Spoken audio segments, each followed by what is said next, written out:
dengan kata usulan topik. Usulan topiknya apa? Nanti kita bisa pertimbangkan untuk bisa diadakan di tahun ini juga ya Bapak Ibu ya. Nah, tema kali ini adalah mengenai My Healthy Family. Healthy habits begin at home. Jadi adalah kebiasaan menjaga kesehatan dimulai dari keluarga. Nah, sebelum sesi dimulai, alangkah baiknya kita memulai dengan doa pembukaan yang akan dibantu oleh Penatua Franz dari Komisi Pelayanan Kesehatan. Pak Penatua Franz, dipersilahkan untuk doa pembukaan. Baik, Kak Iren. Mari Bapak Ibu kita awali acara kita malam ini dengan doa. Mari kita berdoa. Tuhan Yesus yang baik, kami bersyukur kalau malam ini kami boleh diberikan kesempatan untuk belajar tentang hidup sehat sebagai bagian dari kehidupan kami sebagai anak-anak Tuhan. Sebagai manusia, kami mempunyai tubuh, jiwa, dan roh. Biarlah dengan tubuh yang sudah Tuhan anugerahkan, kami bisa memelihara, kami bisa menyembah, dan juga bisa memuliakan Tuhan lebih baik lagi dengan kesehatan kami yang kami jaga. Berkati pembicara yang akan melayani kami, Dr. Ruth, dan juga Ibu Pendeta Lucia, bahkan Kak Iren, biar semua yang kami akan terima malam ini boleh menjadi suatu berkat yang terindah buat kami sekalian. Kami sungguh bersyukur buat sekalian kami yang hadir, biar kami juga boleh dengan penuh sukacita menerima apa yang disampaikan dengan baik, dan di dalamnya kami diberkati oleh Tuhan. Ampuni segala dosa dan kesalahan kami, hanya dalam nama Tuhan kami Yesus Kristus, yang adalah pusat pelayanan kami sudah berdoa. Amin. Amin. Terima kasih banyak nih Pak Penatua Franz untuk doa pembukaannya dari Komisi Pelayanan Kesehatan Pelkes GKI Pondok Indah. Nah, sebelum kita ke esensinya juga nih core-nya untuk sharing session mengenai kesehatan ya, My Healthy Family. Healthy habits begin at home. Nah, kita juga mau dengar nih renungannya dari Bu Pendeta Lucia gitu ya. Apa nih hubungannya dengan spiritual kita gitu pastinya gitu ya. Tidak berlama-lama lagi, kita panggilkan Ibu Pendeta Lucia, silakan. Iya, selamat malam Bapak Ibu Saudara, teman-teman semua. Puji nama Tuhan, kita bisa berjumpa dan kita langsung akan membaca firman Tuhan karena temanya tentang kesehatan. Maka saya pilih dari 1 Korintus pasal 6 ayat 19 dan 20, saya bacakan untuk kita bersama. Atau tidak tahukah kamu bahwa tubuhmu adalah bait Roh Kudus yang diam di dalam kamu? Roh Kudus yang kamu peroleh dari Allah, dan bahwa kamu bukan milik kamu sendiri. Sebab kamu telah dibeli, dan harganya telah lunas dibayar. Karena itu muliakanlah Allah dengan tubuhmu.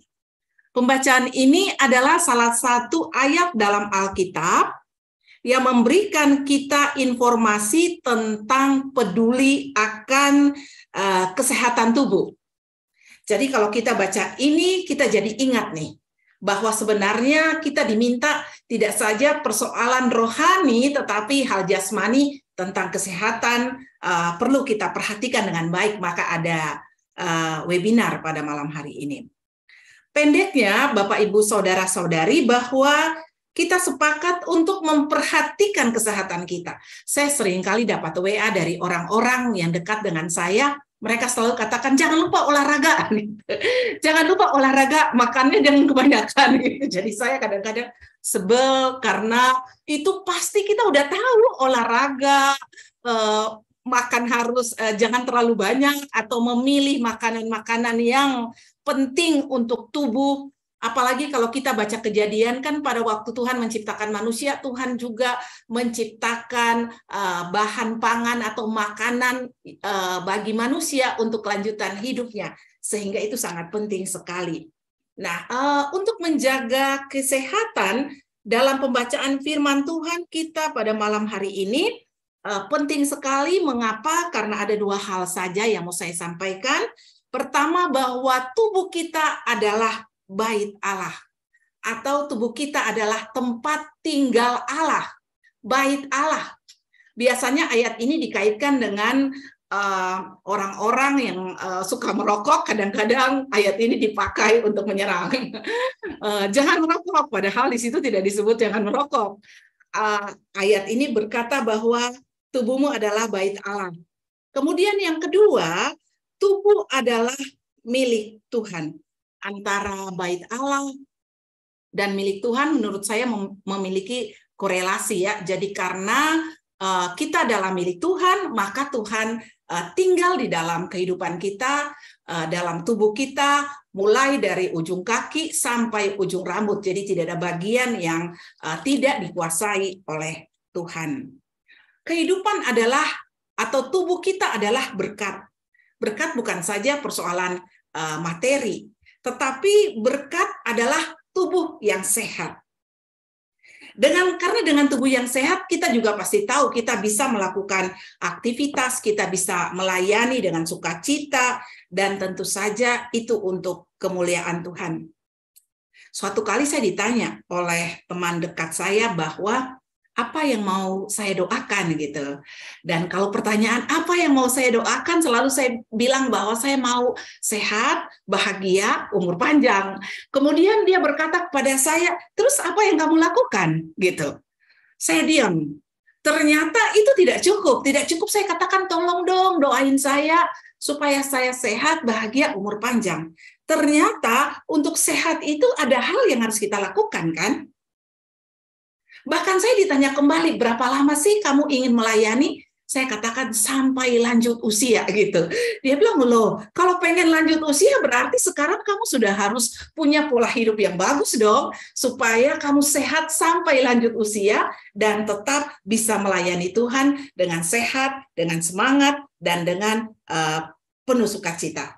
Nah, Bapak Ibu yang dikasih oleh Tuhan, saya baca beberapa pendapat para teolog, dan saya simpulkan menurut mereka bahwa caranya untuk tetap sehat. Pertama, mengendalikan tubuh dari segala bentuk dosa gitu. Jadi dosa juga bisa membuat kita lemah, tak berdaya, bahkan sakit. Kemudian yang kedua, gunakan tubuh sesuai dengan tujuan Allah untuk memuliakan namanya. Dan yang ketiga, menjaga kesehatan tubuh, sebab tubuh yang sehat mendatangkan sukacita dan nama Tuhan dimuliakan di sana.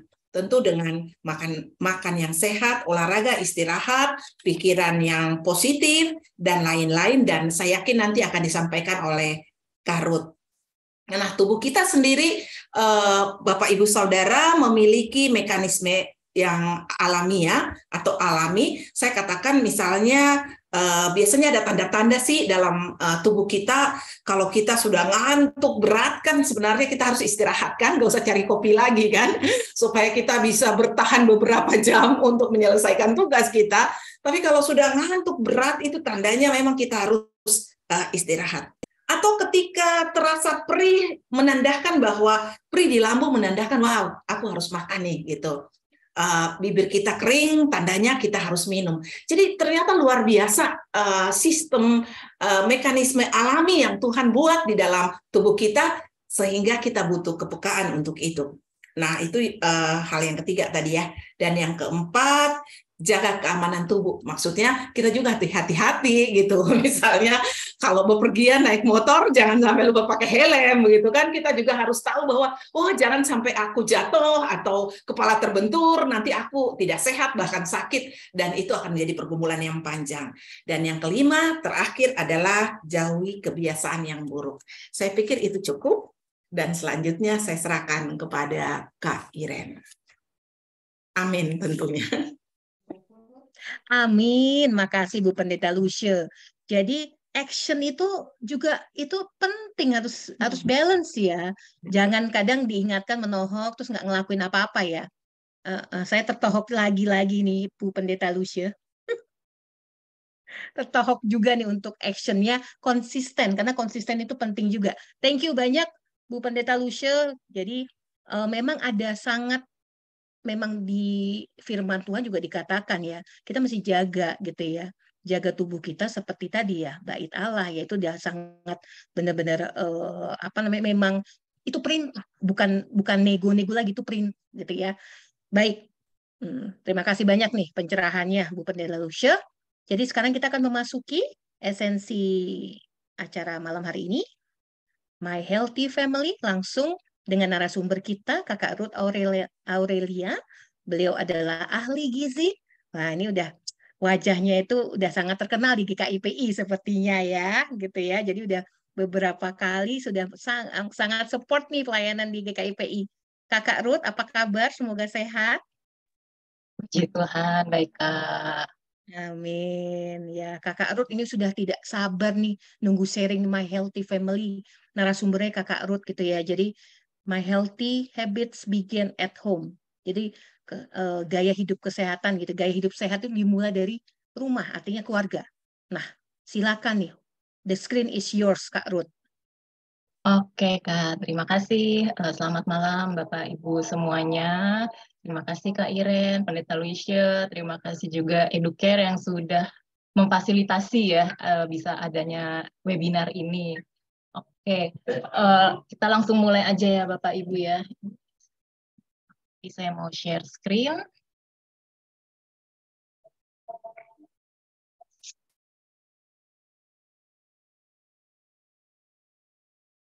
Ya, apakah kelihatan? Belum, Kak. Belum kelihatan. Belum, Kak Ruth.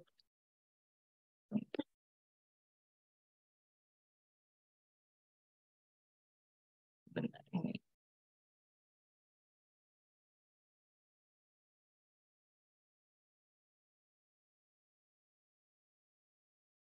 Agak error nih tadi.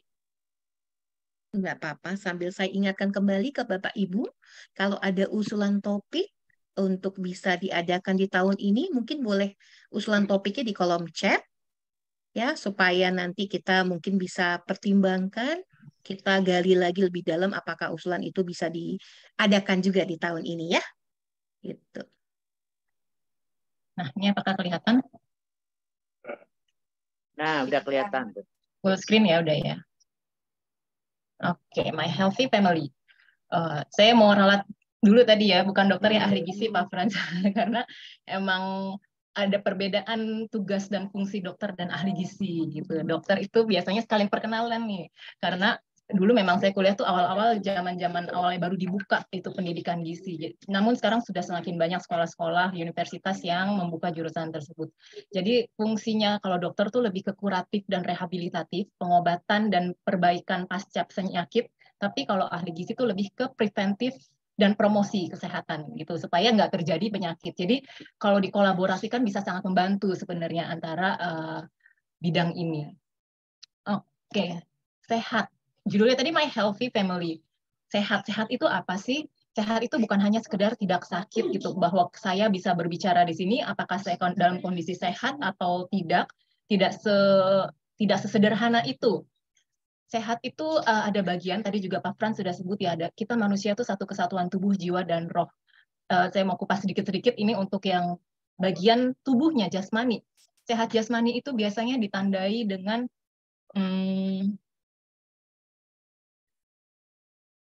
apa yang terlihat di dalam tubuh kita, apa yang nampak di tubuh kita, seperti dari ukuran berat badan, apakah ideal atau tidak, lingkar tubuhnya normal atau tidak, BAB-nya lancar atau tidak, bentuknya seperti apa, kemudian dari hasil lab, kalau dari kita cek lab itu muncul angka-angka yang menunjukkan kondisi dalamnya tubuh, kalau yang tadi kan luarnya yang kelihatan kasat mata, namun hasil lab bisa melihat yang dalamnya tubuh, terus tekanan darah, dan sebagainya. Kemudian, ada juga sehat mental yang perlu diperhatikan, itu mencakup aspek kejiwaan gitu, bahwa kadang kita mengabaikan hal ini, namun berjalannya pandemi udah semakin banyak yang aware gitu, karena kalau sakit batuk sedikit aja kadang-kadang kita langsung ke dokter, langsung cari obat gitu. Tapi kalau misalkan kita marah-marah terus nggak hilang motivasi, nggak semangat bekerja, susah tidur, kita jarang untuk mencari pertolongan. Padahal gunakanlah, ada psikolog, psikiater, itu sebenarnya bukan aib kalau berkunjung ke sana gitu. Itu adalah satu pertolongan juga dokter untuk kejiwaan kita gitu, bahwa penting, mental health itu matters. Dan saya bersyukur juga di GKI Pondok Indah juga sering kali mengadakan berbagai seminar juga yang berhubungan dengan tema ini, dan bahwa kita juga secara kejiwaan kita tuh butuh berbicara gitu ya satu sama lain, sehingga komunitas-komunitas itu diperlukan, support group atau life group itu diperlukan untuk kita berbagi, bukan gibah gitu ya. Maksudnya berbagi di sini kalau kita bercerita, menemukan orang yang nyaman, aman untuk bercerita, karena itu juga berpengaruh pada kesehatan jiwa kita. Karena apa, di dalam berbagi di komunitas itu, ketika kita sedih, saya pernah belajar dari salah satu mentor gitu, bahwa ketika sedih dibagikan, kesedihan kita tuh bisa berkurang. Ketika sukacita dibagikan, sukacita kita bisa bertambah. Jadi jangan keburu suuzon gitu ya, kalau ada orang suka kasih tahu, saya begini, saya gini, belum tentu pamer Bapak Ibu, mungkin dia ingin berbagi kebahagiaan, dan lebih baik kita fokus ke diri kita sendiri, bersihkan hati kita supaya kita bisa ikut berbahagia, bukannya malah, apa sih, mungkin kita yang iri bisa jadi gitu. Atau ketika ada yang sedih dan curhat, aduh kondisi saya begini, jangan keburu judging, menghakimi, lu sih kurang berdoa. Padahal di situ kita perlu hadir untuk, ayo kita berempatilah bersama. Karena efek dari mental ini ternyata berpengaruh ke kesehatan jasmani, seperti terjadi gangguan tidur, libidonya menjadi rendah, mens tidak teratur, nafsu makan berubah, sering sakit kepala. Ternyata berhubungan gitu, bahwa antara mental dan jasmani kita tidak bisa dilepaskan. Kemudian kesehatan rohani. Nah, ini tadi sudah kita mendapat cukup nasihat yang menohok gitu dari Pendeta Luisje ya. Jadi kalau kita cuma mengandalkan kesehatan rohani kita di ibadah minggu, ya ibarat kita cuma makan sekali seminggu gitu. Apakah cukup kenyang? Apakah cukup bertumbuh di dalam iman gitu? Sama, apakah tubuh kita kuat kalau cuma makan sekali seminggu? Bahwa kita perlu menjaga kesehatan rohani kita, tentunya dari segala macam yang disiplin spiritual yang bisa kita lakukan, dari doa setiap hari, baca Alkitab, praise and worship gitu. Jangan kita cuma datang ibadah minggu dan mendapat khotbah yang hanya 20 menit itu, bahkan kalau jadi 25 menit dibilang, aduh kok lama banget ya khotbahnya. Jangan hanya mengandalkan satu aspek gitu. Kita perlu mengusahakan juga untuk kesehatan rohani kita setiap harinya. Nah, hati, pikiran, dan tubuh itu adalah satu kesatuan. Jadi tidak bisa hanya mengandalkan satu hal. Jangan hanya berdoa, Tuhan saya mau sehat, tapi apa yang dilakukan tidak mendukung kesehatan kita. Itu kayak mempermainkan Tuhan ya sepertinya ya. Apa yang kita lakukan tidak sejalan dengan apa yang kita doakan. Kan ada juga ora et labora, kita perlu bekerja sambil berdoa juga. Karena kita masih tinggal di dunia, masih ada hukum alam. Apel kalau jatuh itu ke bawah, bukan terbang. Sama ketika kita makan terlalu banyak, ketika kita makan di luar kebutuhan kita, pasti ada efek yang muncul di badan kita. Minimal pertama berat badan bertambah. Setelah berat badan bertambah, ada efeknya lagi. Mungkin hormon jadi tidak seimbang. Nanti setelah muncul ketidakseimbangan hormon, ada lagi mungkin penyakit komplikasi yang muncul, jadi diabetes mellitus, karena ada gangguan produksi insulin akibat hormon tersebut. Jadi itu berkaitan satu dengan yang lainnya. Dan kalau Bapak Ibu ikut webinar yang lalu tentang spiritual olahraga gitu, juga diingatkan bahwa ada orang yang merespon begini, sebaiknya kita hindari pikiran sempit yang gue juga udah usaha ini, usaha itu, sakit juga, ujung-ujungnya kena COVID juga gitu, atau dia kayaknya makannya acak-acak aja gitu, suka-suka dia, tapi kok dia nggak sakit ya. Jangan terpaku dengan pikiran yang seperti itu. Bagaimana kita hidup, di sini juga ada data gitu yang menunjukkan bahwa usia hidup usia panjang, tadi juga Pendeta Luisje juga sebutkan, pengen usia panjang itu ternyata berpengaruh dari gaya hidup yang mendukung supaya bisa mensupport itu. Jadi bahwa lebih penting adalah umur memang di tangan Tuhan, tapi bagaimana kita bisa memaknai, mengisi, dan mengusahakan kehidupan itu jauh lebih penting. Sehingga hidup itu sebagai ungkapan rasa syukur, sebagai bentuk pelayanan kita, dan supaya kita bisa semakin dipakainya, produktif, bukan hanya untuk memenuhi keinginan dan ambisi cita-cita kita sendiri saja gitu. Ada makna yang jauh lebih besar dan lebih luas dari situ. Sehingga kita butuh hikmat Tuhan, ya bahkan berdoanya tuh ya jangan hanya sekedar minta sehat, tapi minta hikmat Tuhan, bahwa Tuhan bantu saya untuk bisa, untuk kadang-kadang tuh kayak kalau lagi pengen ngemil, aduh Tuhan maaf aku pengen makan ini nih, aduh boleh deh sekali sedikit-sedikit gitu, terus tapi dengan yang lainnya saya kurangin bagian lainnya supaya seimbang gitu istilahnya, dosanya nggak banyak-banyak amat lah istilahnya. Supaya minta tuntunan Tuhan supaya diberi hikmat mau, dan kebetulan kita ini lagi masa puasa Paskah ya, bisa jadi salah satu cara untuk melakukan salah satu usaha menahan keinginan makan berlebihan. Memang fokusnya bukan di makanannya yang kita batasi, bukan fokus di pantangannya, tapi ya ketika kita menahan diri itu kita ada penyerahan diri, menahan keinginan kita, itu ada penyerahan diri kepada Tuhan, kuatkan. Aduh. Nah, kebetulan saya mau cerita juga, sharing nih, di puasa Paskah ini saya membatasi minum kopi. Tapi kopi coret ya, saya bilang kopi KW, kopi coret itu kopi susu yang manis-manis, yang ada creamernya gitu, karena kopi asli itu yang black coffee, yang hitam. Karena saya merasa ada karena saya sudah mulai merasa seperti adiksi nih ke kopi, seperti nyari kopi. Karena menjelang selesai pandemi ini saya sama suami mulai merutinkan kembali pacaran mingguan gitu. Jadi, nah kalau kita lagi pergi keluar, itu biasanya yang dicari kopi gitu. Dan akhirnya saya yang sebelumnya kalau minum kopi deg-degan, tubuhnya tuh udah mulai beradaptasi, udah mulai nggak deg-degan. Akhirnya lama-lama nih kalau diterusin bisa jadi ketagihan. Bisa-bisa saya itu lidahnya bisa beradaptasi dan nyari manis gitu. Nah, di sini saya berdoa, saya juga mengusahakan, jadi membatasi konsumsi kopi, mengurangi, dan boleh kan kalau minggu ya, kemarin kan nanya kalau Indonesia hari Minggu hari kemenangan, nggak ada puasa, oke lah, jadi kita mengurangi pelan-pelan gitu supaya nggak tiba-tiba dihilangkan terus nanti malah bingung gitu. Jadi kemarin Minggu nih baru nih, tapi ada 2 respon nih. Satu, bagus sih, ada 2 respon yang berbeda. Suami saya jadi kayak, aduh enak banget ini kopi. Jadi mensyukuri minum kopi itu, bukan sekedar nyari terus puas, nyari puas gitu, enggak. Tapi akhirnya menikmati dan mensyukuri minum kopi itu. Tapi respon yang saya justru berbeda. Saya justru jadi nggak nyari kebetulan pada hari itu. Cuma karena ya udah dapat jatah, ambil aja gitu. Cuma jadi rasanya berkurang ternyata kadarnya, baru seminggu ya gitu.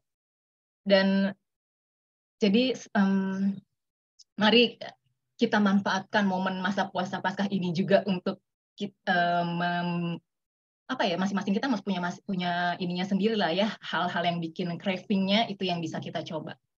Nah, kemudian family ini beragam ya Bapak Ibu. Kalau dibilang family itu luas banget.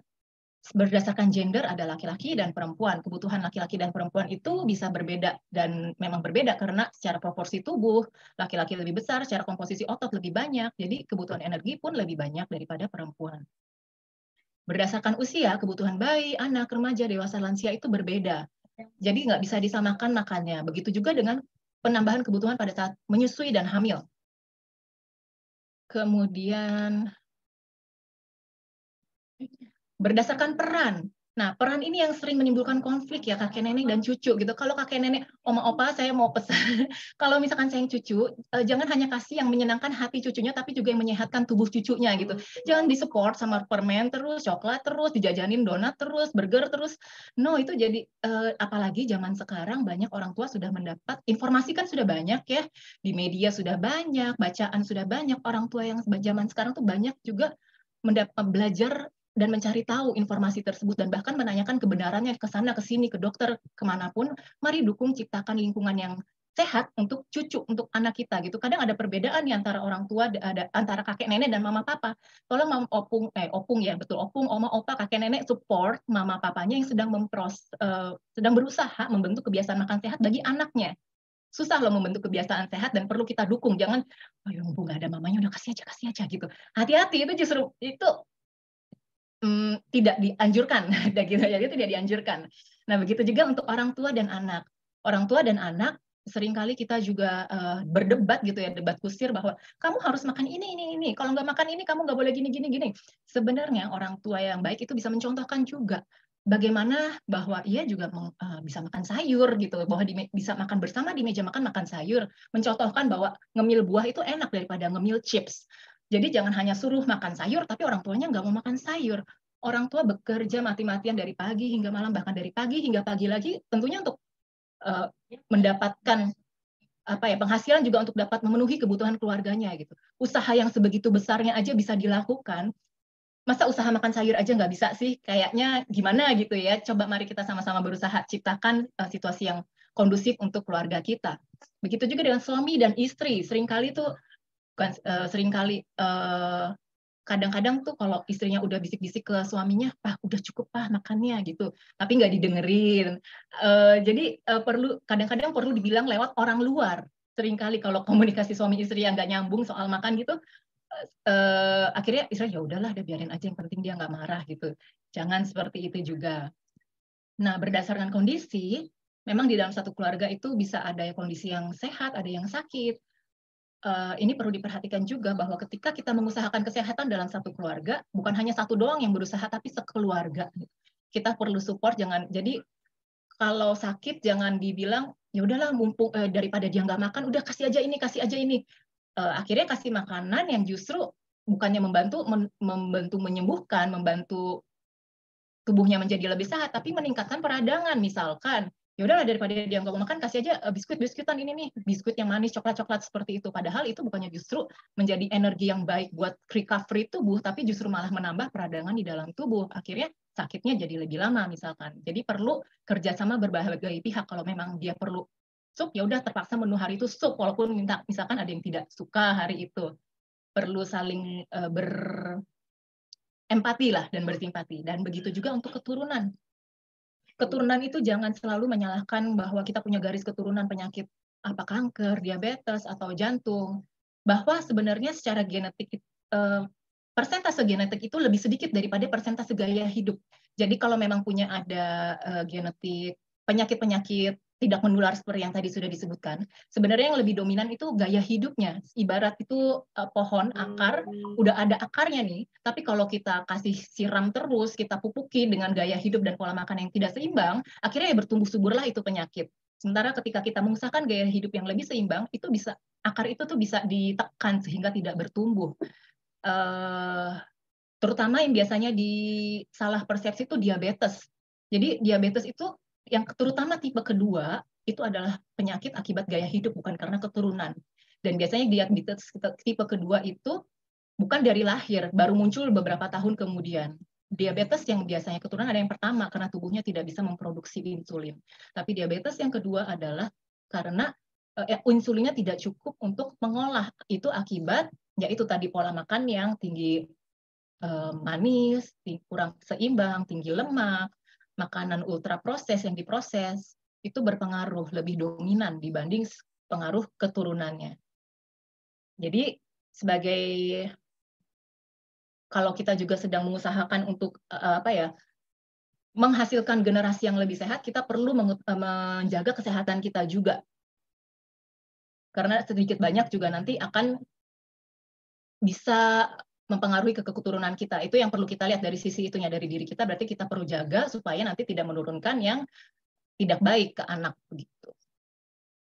Nah, kemudian berdasarkan kebutuhan energi ya laki-laki dan perempuan, tadi saya sudah sampaikan bahwa laki-laki lebih banyak, perempuan lebih sedikit. Peningkatan di laki-laki itu biasanya karena workout ya, olahraga, sekarang banyak yang rajin nge-gym gitu ya. Di situ perlu penambahan konsumsi makanan yang tepat. Kemudian kalau perempuan biasanya pada saat hamil dan menyusui. Nah, craving tuh kayak ngidam, pengen makan lebih lagi gitu, pengen makan tertentu. Biasanya laki-laki jarang. Laki-laki paling kalau nggak doyan ya lapar makan gitu. Tapi kalau perempuan kadang-kadang karena hamil jadi ngidam atau menstruasi. Kepingin makan manis, kepingin makan asin. Ada note, kalau untuk yang workout gitu lebih baik makan 15 menit sampai 60 menit sebelum berolahraga. Kenapa? Supaya pencernaan kita selesai mencerna gitu. Dan semakin mendekati jam olahraga, bentuk makanannya harus semakin sederhana, bukan semakin kompleks.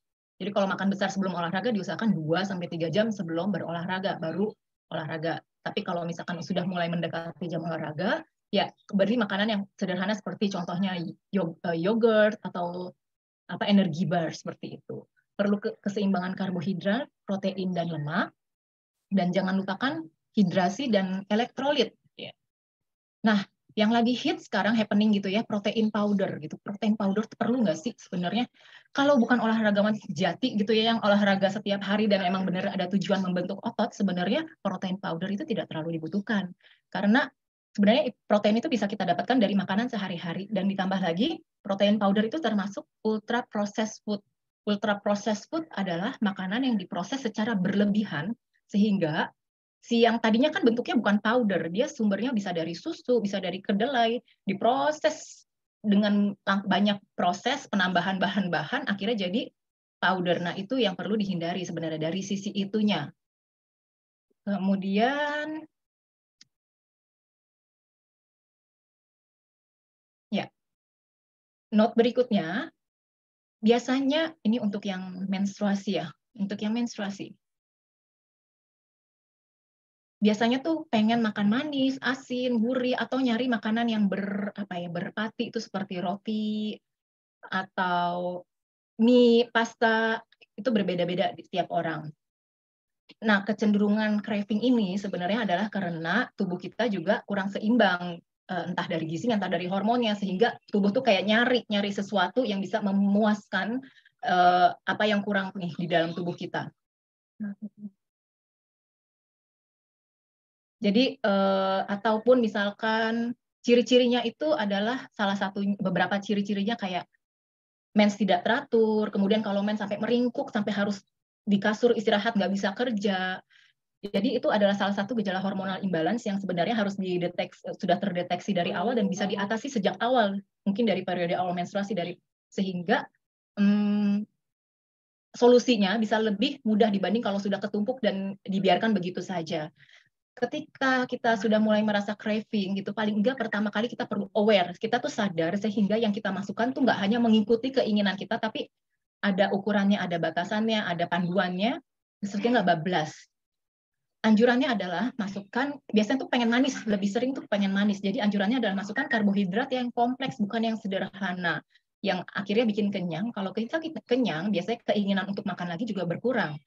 Ya, misalkan sandwich, roti gandum, atau mungkin dibanding pizza atau burger, cari yang lebih baik sandwich seperti tadi. Atau substitusinya. Substitusi itu, misalkan pengen manis itu biasanya kekurangan magnesium. Nah, magnesium dicarinya, ya berarti kita cari makanan yang lebih sehat dari coklat, dark coklat, seperti itu. Kita mencari pengganti-pengganti yang lebih pilihan, lebih sehat lah. Nah, kemudian untuk ibu hamil,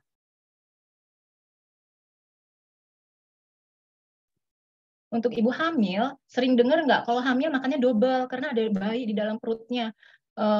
Padahal bayi yang di dalam perut tuh besarnya segini gitu. Dia nggak sebesar kita dan nggak butuh makan sebanyak kita. Jadi nggak perlu makan double porsi. Cukup makan yang bergizi, dan penambahan kalori pun biasanya baru bertambah di semester kedua, ketiga, yang bertambah lebih banyak sedikit. Dan itu perlu diperhatikan penambahannya, bukan hanya makanan yang mengikuti keinginan ngidamnya aja, mau es krim terus. Enggak, perlu diperhatikan keseimbangannya sehingga makanan yang lari itu juga lari ke bayinya, bukan hanya lari ke tubuh ibunya. Peningkatan berat badan yang ideal pada saat hamil adalah sekitar 11-16 kg. Tapi kalau misalkan dimulainya dari berat badan yang udah berlebih overweight, jangan sampai sebanyak itu naiknya. Dan kalau dimulai dari berat badan yang kurang, underweight, naiknya bisa lebih banyak, 18 atau 18 kilo ke atas masih bisa gitu. Dan itu mesti terpantau tapi ya. Karena apa? Ketika overweight, tubuh kita tuh menyimpan cadangan-cadangan energi yang bisa dipakai, disupport juga untuk bayinya. Jadi jangan kita udah overweight, makannya lebih banyak lagi, akhirnya naiknya 25 kilo. Itu tidak baik juga, karena berisiko juga bagi ibu dan bagi bayinya.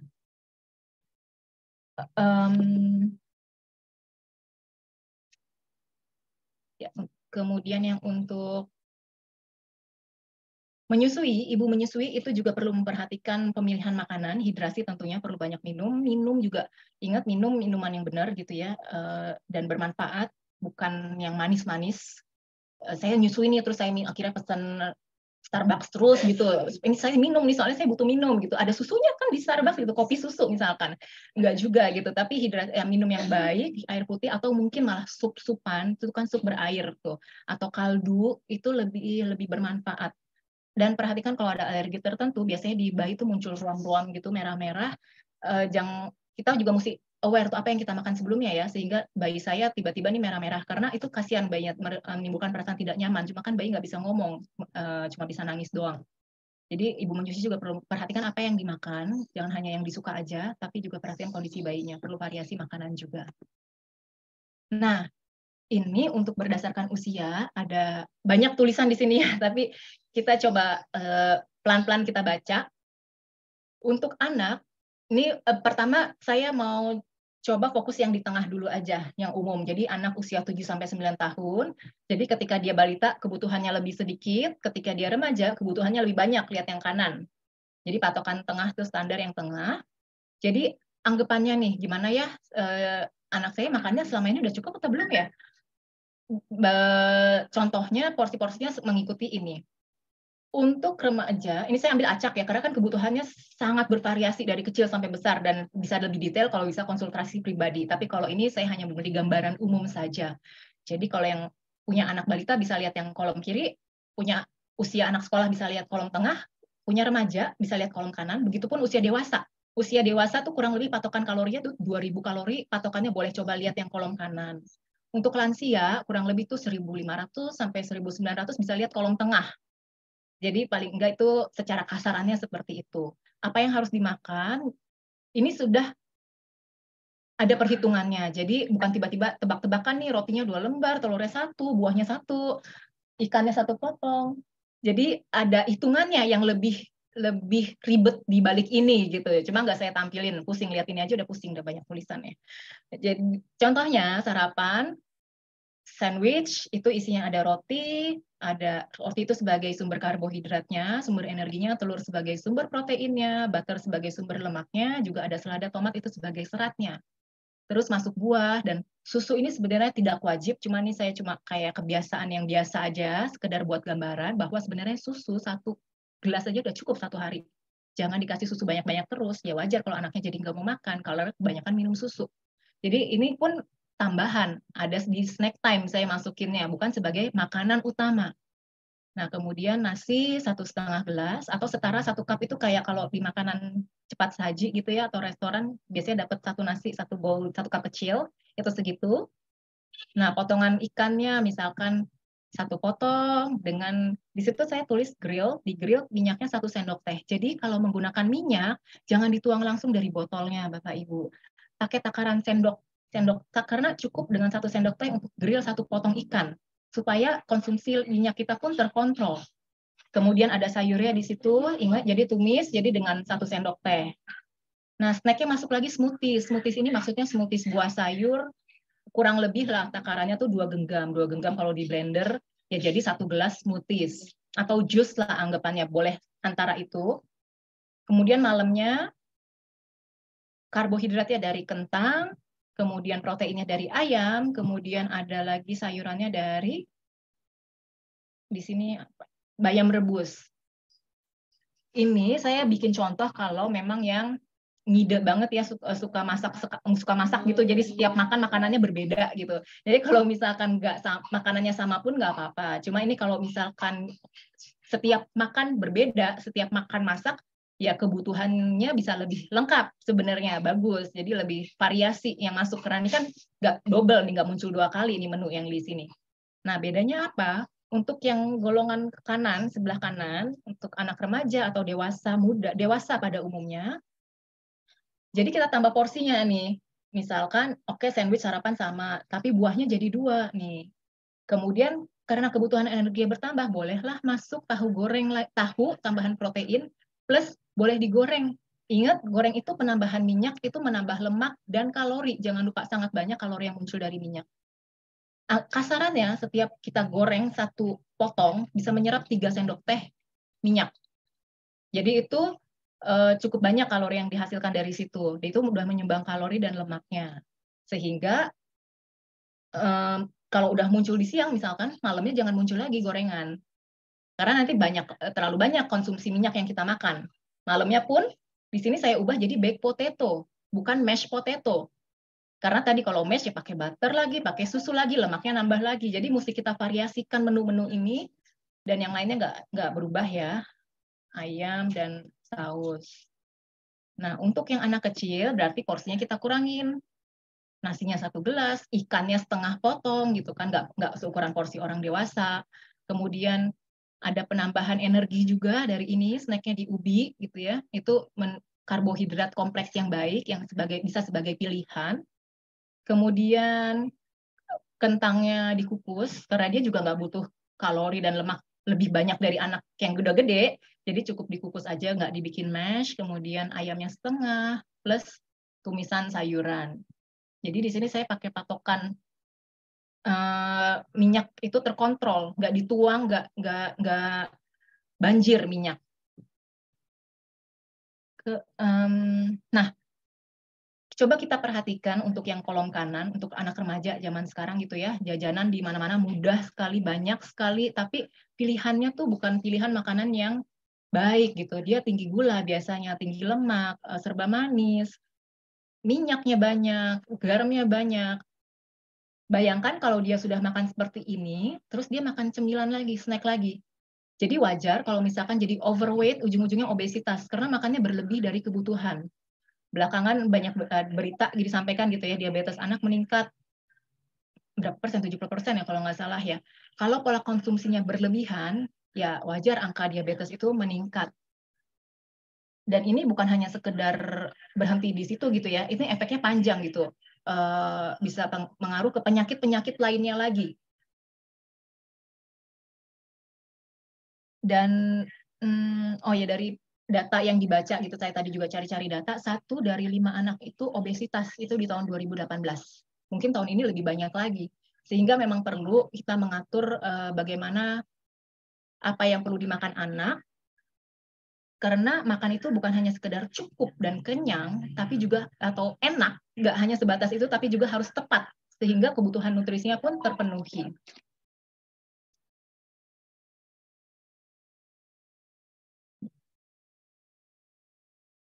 Nah, ini sebagai contoh, saya coba foto gitu ya, apa yang ada di cemilan anak. Yang kiri itu tuh keripik tempe. Jadi, daripada kita kasih yang kayak gini gitu ya, mending kita cari cemilan yang lebih aman lah. Istilahnya apa sih, kalau kita lihat di table ini, kita selalu perlu perhatikan komposisi bahan makanan. Ini loh yang dimakan dari si keripik tempe itu. Gitu. Worth it nggak ya? Gitu. Dibanding, ya udahlah capek sedikit kita bikin di rumah misalkan. Ini tuh komposisi dari wafer coklat. Jadi bukan coklat yang gulanya banyak gitu ya, dan begitu juga ada tambahan-tambahan lain di dalamnya. Di bawah itu ada lagi komposisi dari saus mayones yang botolan yang udah jadi.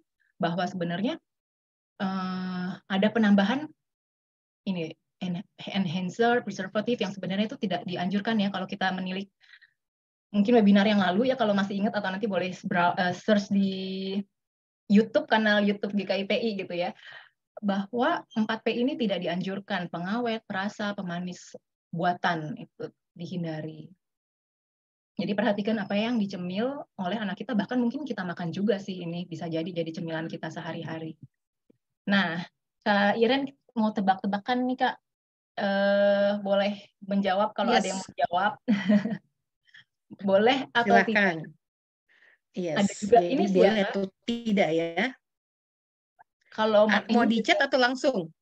Mau di boleh chat atau mau langsung langsung aja open mic ya? Oke, siap. Mungkin kalau ada yang mau ngomong langsung, bisa raise hand dulu kali ya Kak Ruth ya, biar lebih rapi ya. Raise hand dulu ya, functionnya ada ya. Gitu sama ya. boleh ini Kak, kita kan punya ini ya, madu ya, boleh dibagi-bagi mungkin satu-satu gitu, dicicil. Kalau misalkan mau gitu ya. Satu madu nih kita cicil nih Kak. Buat yang mau jawab pertanyaan, aku ada beberapa pertanyaan. Oke, siap. Boleh. Pertanyaan pertama. Ini kayak sewaktu menggodok materi, saya juga bertanya ke teman-teman pengurus gitu ya, kira-kira apa sih yang sering muncul, mitos-mitos seperti apa yang mau diluruskan. Pertanyaan pertama, bayi boleh nggak diberikan kopi? Pak Gunawan udah raise hand, Kak. Gunawan, yes, cakep Pak Gunawan. Iya, jawabannya Pak Gunawan. Tidak boleh. Kenapa, Pak?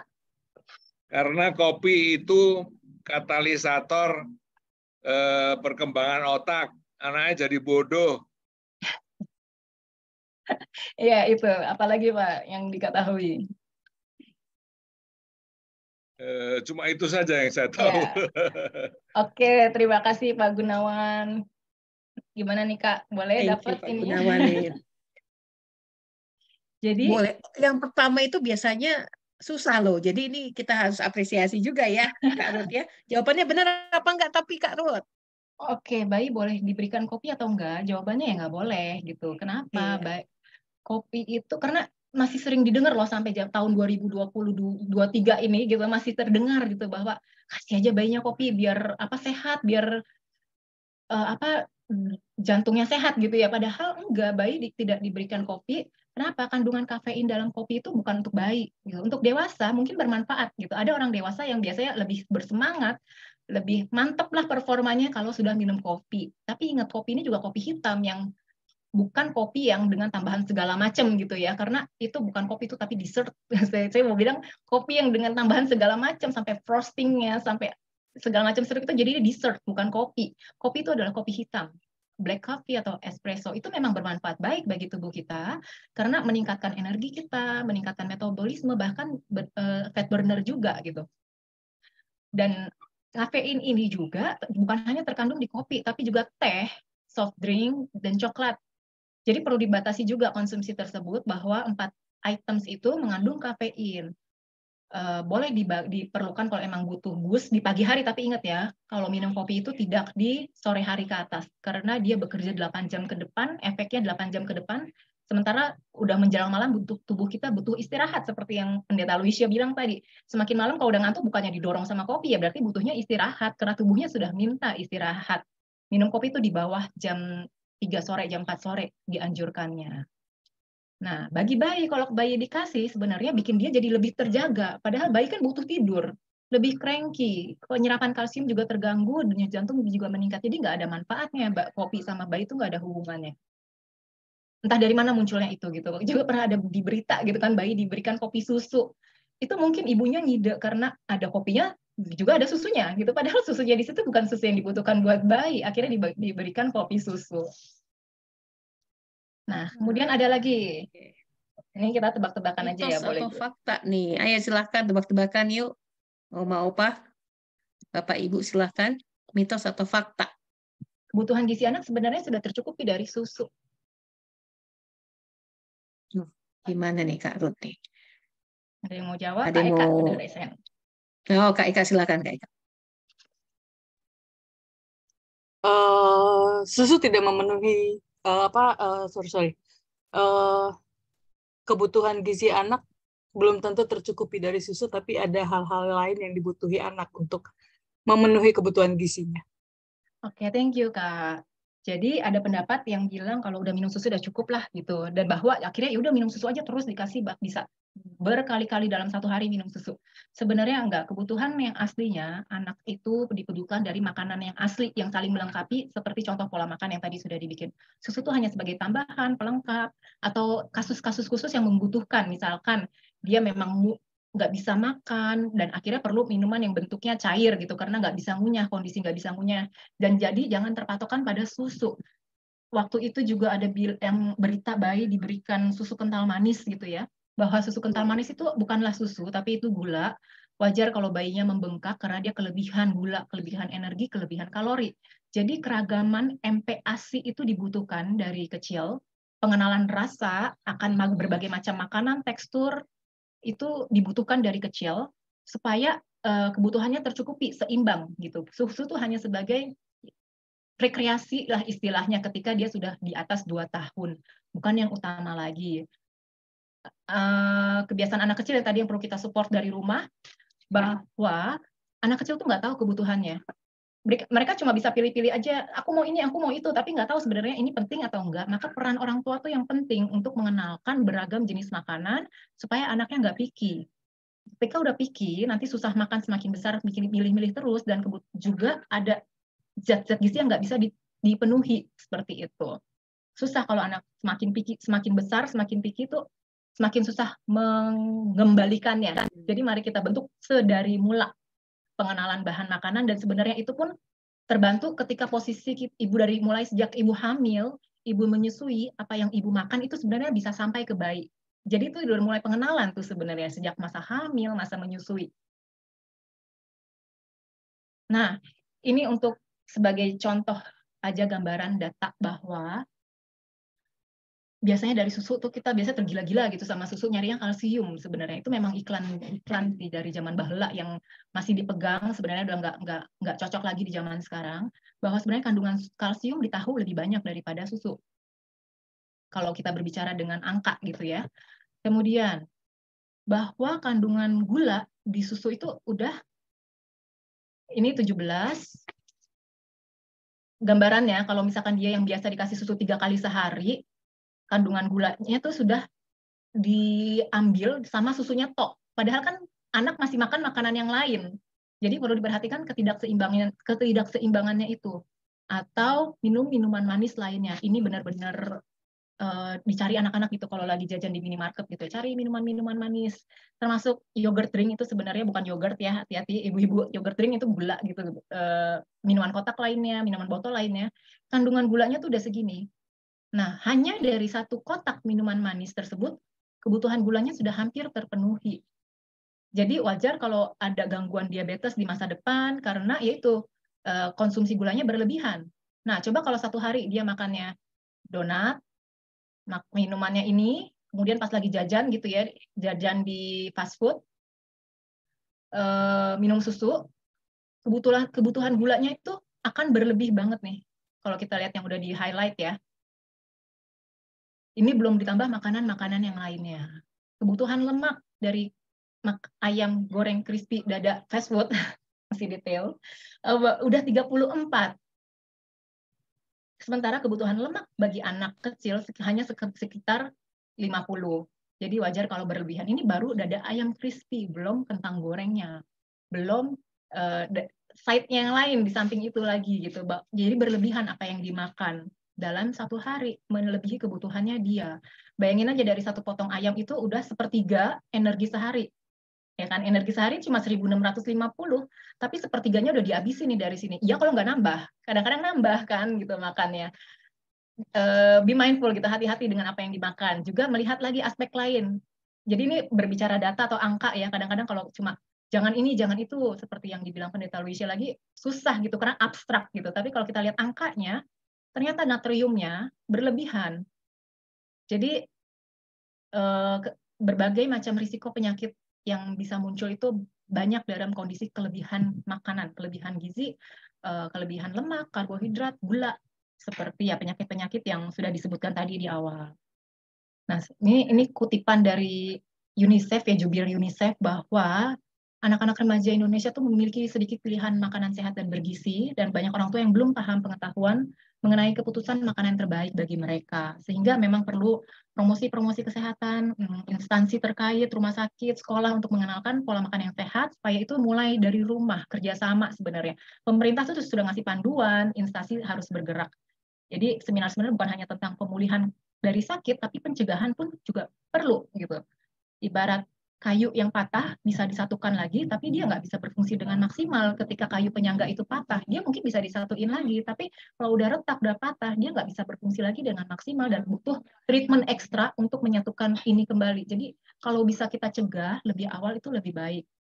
Mari semangat mencegah gitu kan, daripada keburu sakit dulu. Nah ini benar atau salah? Gula diet lebih baik daripada gula pasir. Silakan dicoba nih, Oma Opa, Bapak Ibu.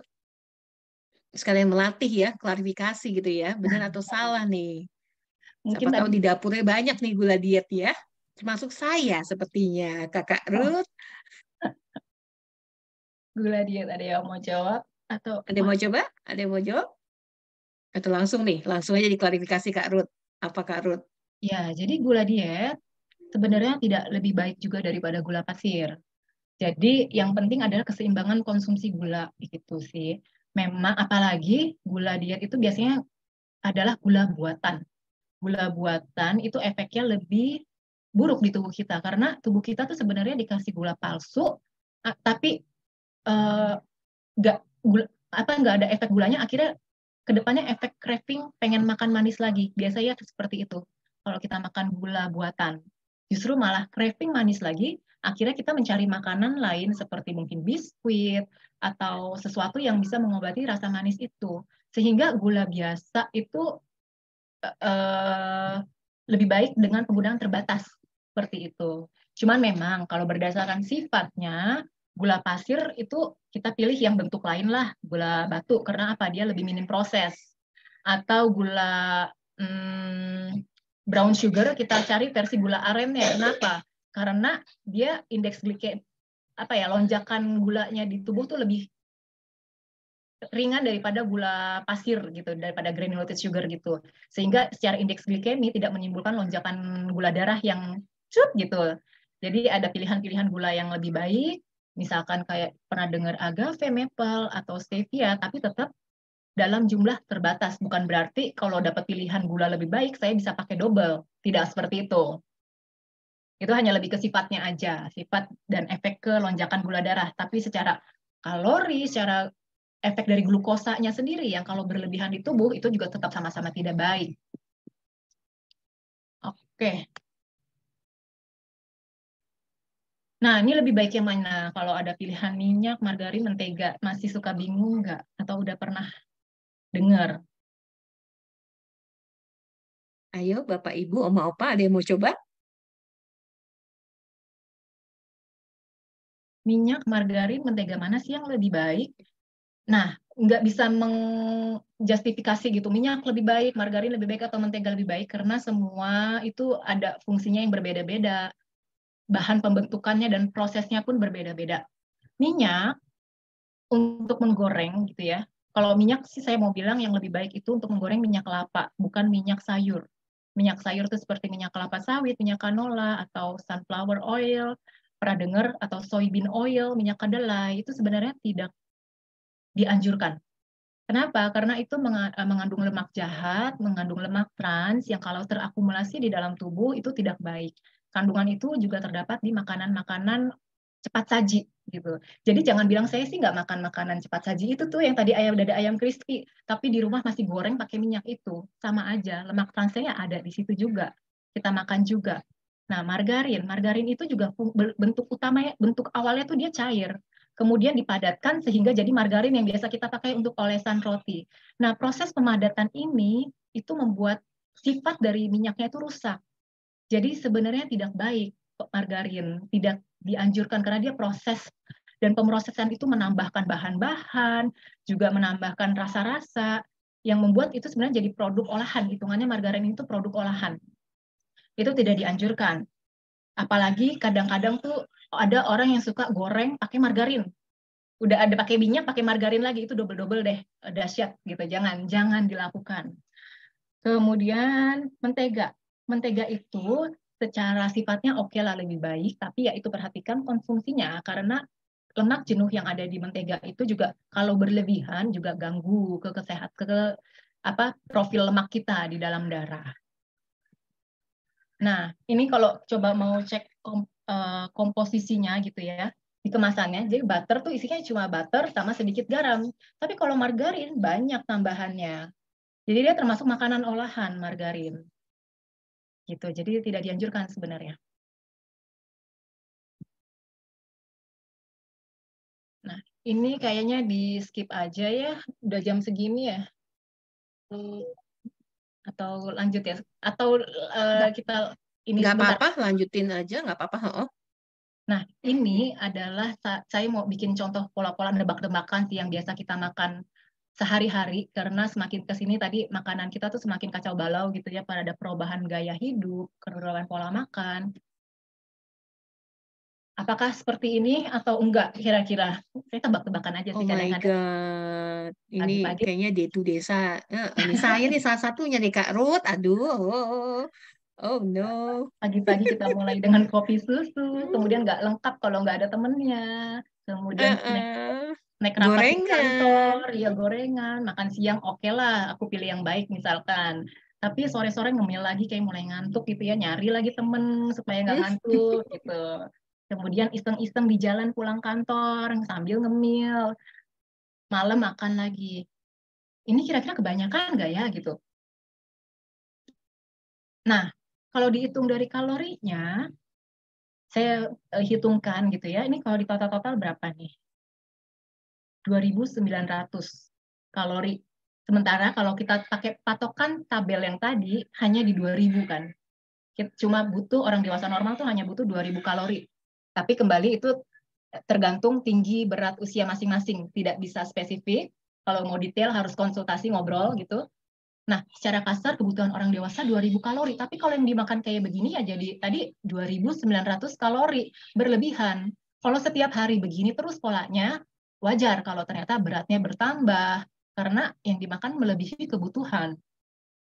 Gimana sih cara substitusinya? Misalkan, ini contoh yang kalau berbalik ke yang tabel tadi, kalau dicontohkan tuh seperti ini.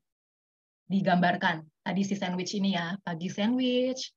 Kemudian oke lah, kopinya boleh masuk, tapi di morning tea ya, morning coffee gitu. Tapi jangan bangun tidur minum kopi, sebenarnya tidak dianjurkan. Bangun tidur, tubuh kita pokoknya tidak dianjurkan untuk minum kopi karena apa ya, keasemannya, terus pencernaannya. Jadi pencernaan kita tuh kan habis puasa ya, dari malam gak makan. Dimasukin yang asam itu mengganggu sebenarnya pencernaan. Kemudian ini oke lah masuk snack time tadi, atau yogurt, fruit yogurt bisa dikombinasikan. Kemudian siangnya tadi nasi, sayur, lauk. Sorenya cemilannya buah masuk lagi. Kalau masih lapar ubi lagi bisa masuk. Cari yang sehat, karbohidrat yang baik. Malam, jadi malam itu boleh makan, nggak apa-apa. Ada yang orang bilang nggak boleh makan malam. Asal tidak terlalu malam dan tidak mendekati jam tidur, dan masih dalam patokan ukuran yang dianjurkan, nggak apa-apa, jangan takut makan malam. Memang idealnya jam 6, jam 7 udah berhenti makan, karena biasanya kita jam 10 juga udah tidur gitu kan. Ini contoh, kalau dihitung berapa ya Kak? 2000 kalau nggak salah saya hitung nih. Ini ketutupan soalnya. Kurang lebih 2000. Iya. Ya, jadi ini kalau makannya seperti ini udah cukup. Jadi kalau ada penambahan makanan lain di luar ini, ya jadi berlebih. Hati-hati, chips tadi satu bungkusnya besar sekali gitu, bisa 400 kalori, bahkan lebih besar dari sandwich gitu. Sayang gitu kalau cuma makan itu toh, bahkan lebih besar daripada kalori makan malam ini nih. Ada kentang, ada grilled chicken stick misalkan. Kalori si chips itu lebih besar daripada kalori makan lengkap. Jangan salah kaprah gitu, dibilang nggak makan malam tapi ngemilnya chips, ya sama aja bohong. Jadi kalau dibilang atau pembelaan gitu, tulang saya yang besar nggak ada yang bentuk rangka seperti ini gitu, bahwa memang itu kelebihan lemak dan kelebihan yang terakumulasi di daging, bukan rangkanya yang sebesar ini. Apakah pernah menemukan rangka yang bentuknya seperti ini? Kayaknya enggak ya. Dan bahwa berat lemak itu lebih ringan daripada berat otot, sehingga akumulasi lemak di dalam tubuh itu tuh apa ya? Ini kalau lihat gambar ini ya, otot yang cuma segitu tuh beratnya 2 kilo. Jangan salah kaprah, orang yang mau diet patokannya hanya timbangan. Kalau kita diet benar, jangan hanya patokan sama timbangan, dipandu dengan olahraga, kadang-kadang berat kita nggak turun. Kadang-kadang berat kita justru naik, tapi komposisi otot yang naik. Karena itu otot itu lebih berat daripada lemak. Tapi nilai lemak kita berkurang. Itu salah satu poin yang perlu diperhatikan. Jadi bukan hanya patokan terhadap berat badan, kalau mau lagi nurunin berat badan, tapi juga komposisi tubuhnya. Gitu. Jangan terlalu bangga kalau berat badannya turun banyak, tapi komposisi tubuhnya ternyata yang berkurang otot. Oh, jadinya sakit atau jadinya lemas, hormonnya terganggu, seperti itu efeknya. Jadi tidak bisa sembarangan juga kalau ngurang-ngurangin makan, perlu seimbang lagi, komposisinya perlu seimbang. Yang tidak boleh dilupakan adalah tidur. Jadi tidur itu juga penting. Jam tidur yang ideal itu jam 22 sampai jam 6, sekitar 7 sampai 9 jam. Tidur itu berpengaruh ke kesehatan fisik, mental, emosional, dan mempengaruhi juga energi kita di pagi hari, ingatan kita, berat badan.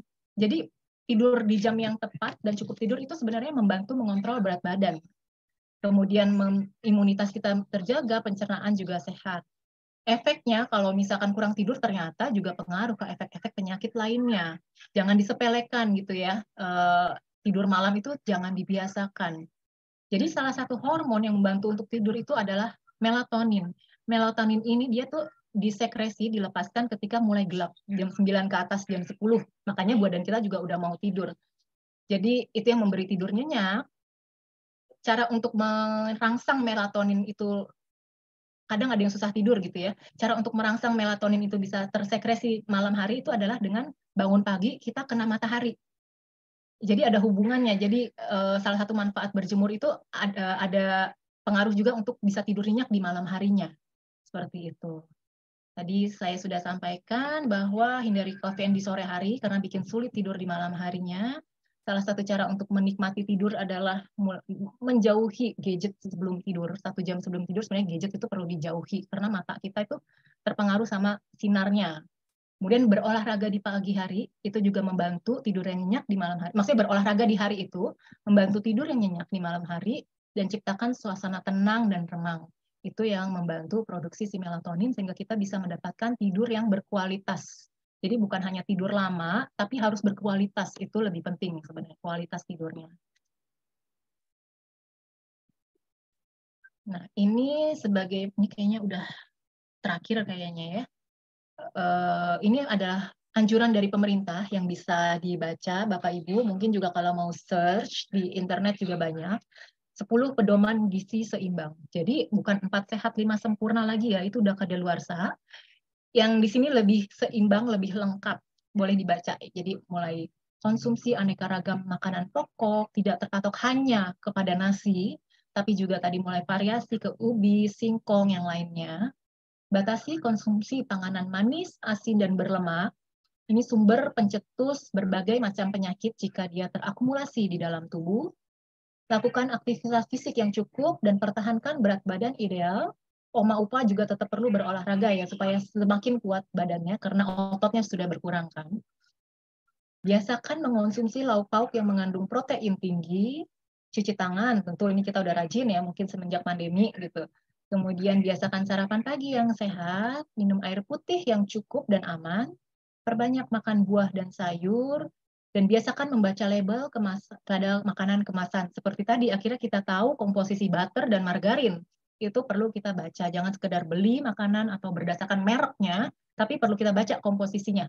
Ingredients-nya, kandungan gizinya itu perlu sebenarnya. Dan kembali yang utama, syukuri dan nikmati aneka ragam makanan. Kalau saya boleh tambahin, makanan alami, bukan makanan olahan ya. Hati-hati dengan yang makanan olahan.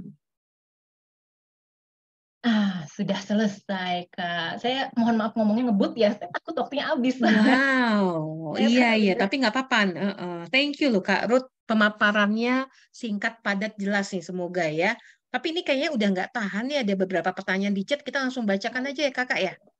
Kak Ruth ya, ini mungkin dari Kak Mora dulu nih ya. Apa mau langsung aja Kak Mora mau saya bacakan? Mau langsung bertanya bagaimana kalau gula pasir diganti madu? Bisa lebih aman tidak dari diabetes? Nah itu Kak, boleh Kak Ruth langsung jawab aja. Intinya kalau diabetes itu adalah pengaturan gula yang masuk gitu ya. Tetap kita perhitungkan komposisi makanan hari itu juga. Nggak bisa hanya patokan dari satu tadi, tapi memang berdasarkan sifat, madu itu lebih baik daripada gula pasir. Jadi itu madu tuh terutama yang raw gitu ya, itu masih lebih baik. Perhatikan lagi komposisi, madunya itu ada gulanya nggak? Kadang-kadang ada madu yang udah campuran. Jadi masih benar-benar madu yang raw honey ya istilahnya seperti itu. Memang secara lonjakan gula darah itu dia nggak setinggi gula pasir. Jadi opsi yang lebih baik, tapi tetap dalam jumlah tetap terbatas gitu. Bukan berarti jadi boleh lebih banyak. Karena saya pernah dengar overclaim minum madu tertentu tuh boleh 2 sendok makan, 3 sendok makan sehari. Coba dihitung gulanya berlebihan nggak nanti jadinya gitu. Oke, jadi ingat lagi ya, lihat komposisi madu. Karena madu di pasaran itu banyak juga yang ternyata kandungan gulanya malah mungkin banyakkan kandungan gula dibanding the real madunya gitu ya. Nggak murni gitu ya. Nggak murni gitu ya, I see. Begitu ya Kakak Mora ya. Semoga lebih jelas. Terima kasih pertanyaannya. Pertanyaan yang kedua dari chat adalah dari Kak Iis nih. Lebih baik mana untuk menggoreng minyak olive atau minyak kelapa? Minyak zaitun nih olive ya. Oke. Ini pertanyaan saya juga nih Kakak. Udah dibantu sama Kakak Iis nih. Ya, jadi tadi sarannya kalau menggoreng tidak dengan minyak kelapa sawit ya. Yang kemarin-kemarin sempat diperebutkan karena harganya naik, padahal ternyata sebenarnya itu nggak baik bagi tubuh kita gitu. Ngapain kita rebutan penyakit gitu kan. Jadi minyak kelapa memang lebih baik untuk menggoreng karena apa? Titik didihnya lebih tinggi, dia lebih stabil di suhu tinggi, gitu. Lebih tidak mudah teroksidasi sehingga lebih aman, tidak bersifat karsinogenik. Minyak olive baik kalau dia yang tulisannya apa ya? Di botolnya tuh biasanya ada tulisan light olive oil kalau nggak salah, atau klasik. Tapi kalau olive oil yang virgin atau extra virgin itu nggak boleh dipakai buat goreng. Itu harus dimakan mentah gitu. Kalau extra virgin yang hijau gitu, kalau dia digoreng, ya sifat baiknya jadi rusak, malah jadi berbahaya. Jadi memang kalau yang virgin olive oil atau extra virgin olive oil itu yang untuk yang dimakan langsung, misalkan sebagai campuran salad Buat braised. salad ya. Seperti itu. Sih. Dan hati-hati minyak jangan sampai berulang kali dimasak sampai hitam, itu berbahaya. Di suhu tinggi, ini ada pesan, ini saya juga kemarin pernah, kebetulan lagi bahas minyak gitu ya. Saya pernah lihat di sekolah jualan lagi bazar gitu, tapi yang dijual itu kayak model sosis goreng atau apa gitulah. Yang pakai wajan besar, tapi minyaknya hitam semua. Aduh, saya pikir anak-anak ini dikasih makanan kayak gini. Jadi hitam dan baunya pun udah tengik ya. Sebenarnya itu nggak ada layak konsumsi lagi gitu. Tapi sekolah jadi perlu aware juga untuk hal-hal seperti ini. Bazar juga jangan mendatangkan yang seperti itulah. Bener, itu wajan gede banget, minyaknya hitam, panas, suhu tinggi gitu kan. Baunya udah berbeda dan itu yang dijajanin anak-anak gitu. Hati-hati. Baik. Begitu ya Kak Lisnya. Kakak Iis, Kakak Iis semoga terjawab. Nah ini ada Kakak Nida Hutagalung. Sarapan kopi hitam tanpa gula. 2 telur rebus, 1 lembar roti gandum. Ini asik banget nih, saya mau ikutan nih resepnya nih. Gimana Laporan nih ya. Kak Ruth? Secara ahli gizi oke nggak tuh dengan sarapan tipe itu tuh? Kalau saran kopi sih after breakfast sebenarnya ya, jadi jangan pada saat perut kok. Jadi mungkin dijeda dari habis makan roti dan telurnya gitu, jangan dijeda sedikit gitu. Jangan yang pertama kali masuk perut itu kopi hitam, sebaiknya tidak. Dan ini 2 telur ini ya tergantung sih, kalau emang di putihnya lebih baik. Kalau putih bahkan mau 4 telur juga nggak apa-apa gitu sih. Dan mesti cek juga profil lemaknya kayak gimana. Kalau nggak ada gangguan, it's okay. Tapi 1 telur sih sebenarnya kalau saya cukup sih. Kembali ke tubuh masing-masing. Oke, siap.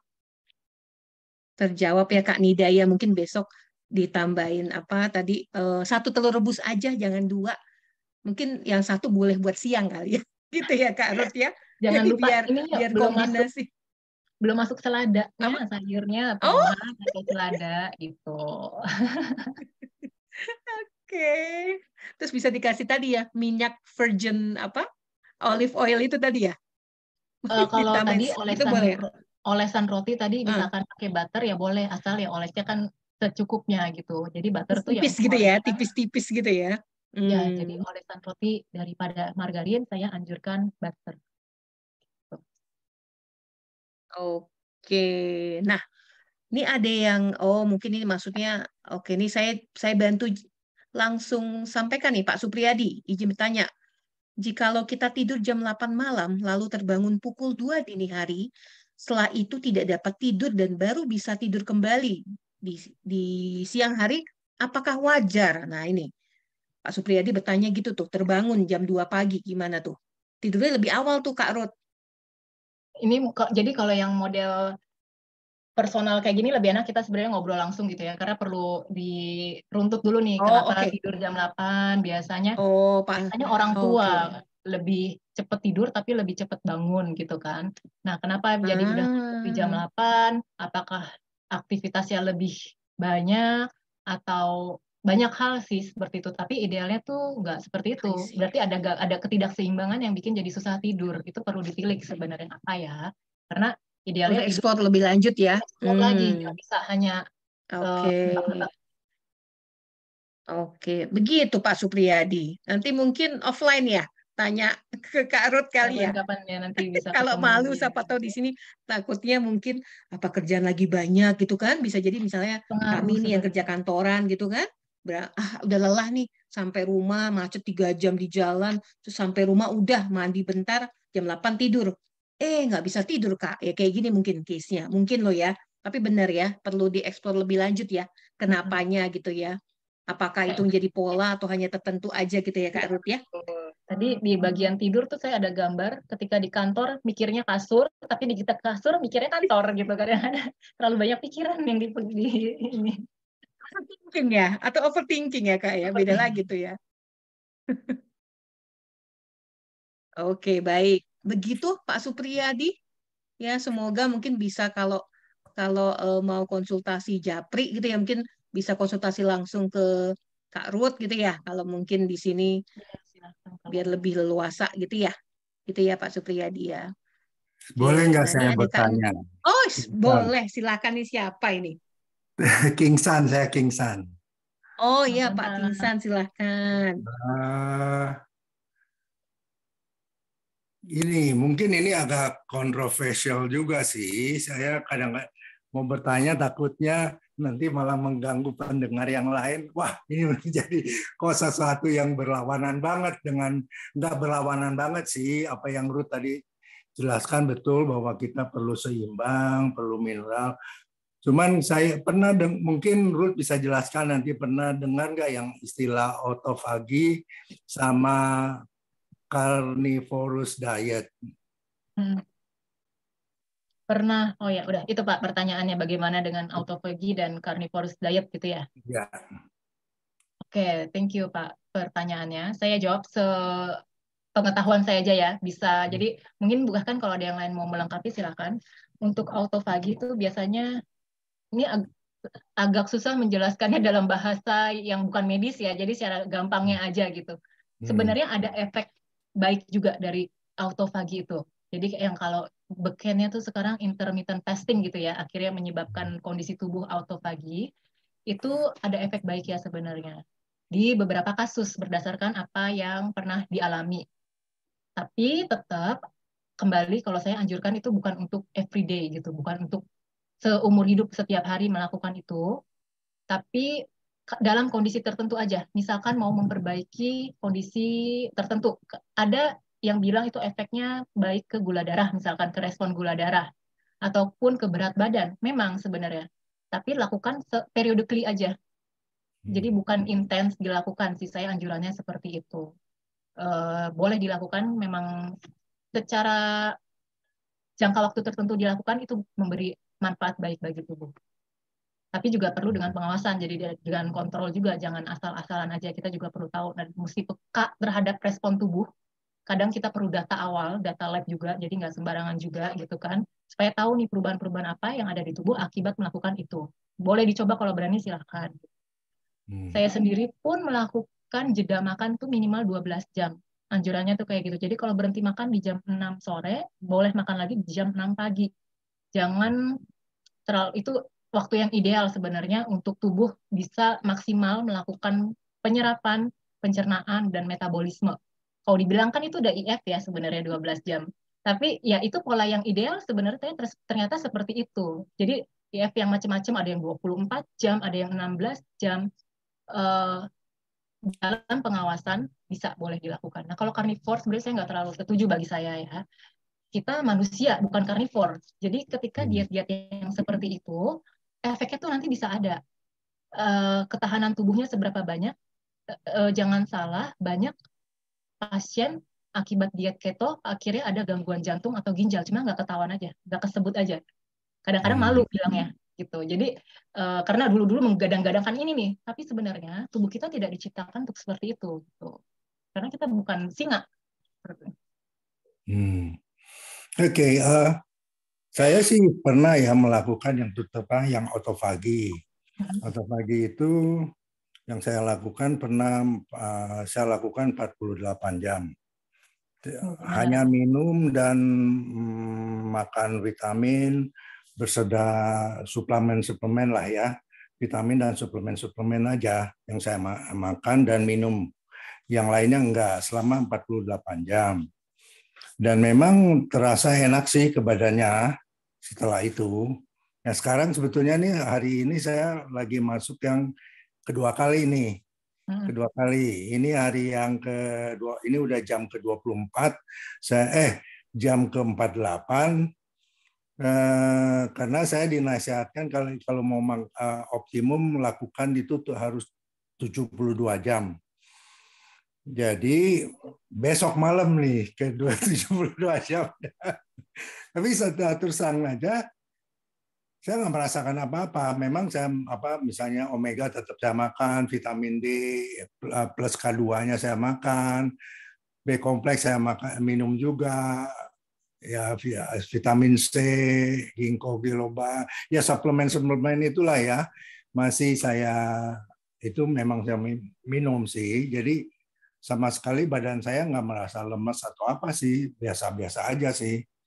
Nah, ya katanya sih itu katanya kalau kayak Ruth bilang jangan diteruskan terus-menerus dan itu hanya untuk tujuan tertentu.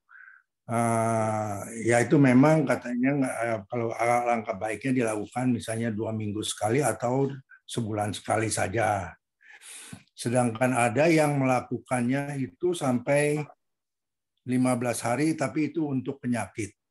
Katanya apa itu benar atau enggaknya, tapi yang bersangkutan ternyata survive gitu ya. Kena cancer udah berat, akhirnya dia melakukan itu. Tujuannya ya dia tidak kasih makan kansernya, hanya tubuhnya aja melalui vitamin dan mineral itu. Jadi kansernya secara bertahap mati gitu ya. Karena dia lakukannya tuh 15 hari, terus jeda 2 hari, lakukan lagi sampai posisi kansernya sudah pulih gitu, istilahnya udah menghilang lah.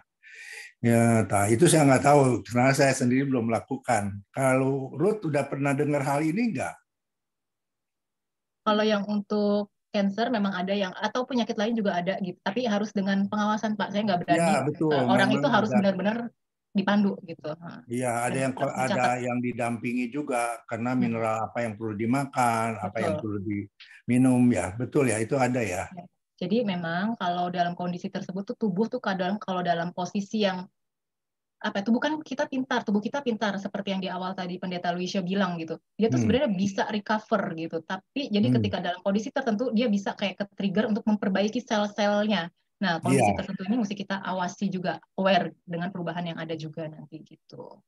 Iya, dia katanya itu bisa berfungsi sebagai jadi tubuh kita akan membentuk stem cell yang memperbaiki bagian yang rusak katanya. Itu betul ya katanya ya, tapi nggak tahu, saya nggak pernah coba sih. Jadi kembali lagi Pak, itu semua kalau mau melakukan mesti dengan kesadaran bahwa ketika saya melakukan ini tanggungannya di saya bukan di orang lain gitu ya, lebih ke situ. Apa yang dipercaya dan dicatat, kalau dibilang dari penelitian, kita susah nunggu penelitian, mesti ada perusahaan besar, biasanya perusahaan obat yang bisa mengakomodir penelitian yang biasanya ada, karena mau mensponsori produk perusahaan tersebut gitu. Memang pengawasan kepada badan sendiri itu juga penting, melihat kembali ke badan masing-masing responnya, tapi di orang yang satu dan yang lain bisa saja berbeda. Intinya pun mau berusaha mematikan sel kanker juga itu tahap awalnya gitu. Ketika periode itu mungkin sudah selesai, jadi juga kembali lagi ke pola makan yang benar gitu. Kita tahu makanan sel kanker itu gula-gulaan, terus yang tadi lemak-lemak tinggi itu ya mesti kita cut juga gitu. Jangan kembali lagi udah beres terus masih konsumsi kayak gitu ya sia-sia juga gitu. Jadi dia akhirnya dia stop kemo tapi melakukan autofagi katanya. Tapi itu minimum satu periodenya 15 hari dia lakukan. Terus 2 hari jeda, mulai lagi gitu. Tapi saya sih karena nggak ada penyakit, karena tujuan saya cuman untuk memperbaiki sel-sel yang rusak aja. Jadi cuman 3 hari. Ini yang baru pertama nih saya mau lakukan 3 hari. Oke Pak, nanti boleh cerita hasilnya gimana ya Pak? Thank you Pak. Besok banyak nih. Makasih banyak sharingnya nih Pak Kingsang. Ya, makasih, jadi kita tahu ya. Terima kasih. Baik, pertanyaan terakhir nih Kak Ruth nih. Kita ada satu dari Kak Nida Hutagalung. Kalau minum Vico, ini aku bener nggak nih ejaannya? Kalau mau nanya dong, kalau kita minum Vico, gimana ya? Virgin coconut oil itu juga ada yang beberapa data gitu ya bilang memang baik manfaatnya, tapi ingat tadi keseimbangan lemaknya juga perlu diperhatikan, bukan berarti minum PCO terus tapi perhatikan yang lain, jangan makan goreng-gorengan lagi karena komposisi lemaknya udah diambil dari si lemak baik PCO ini gitu.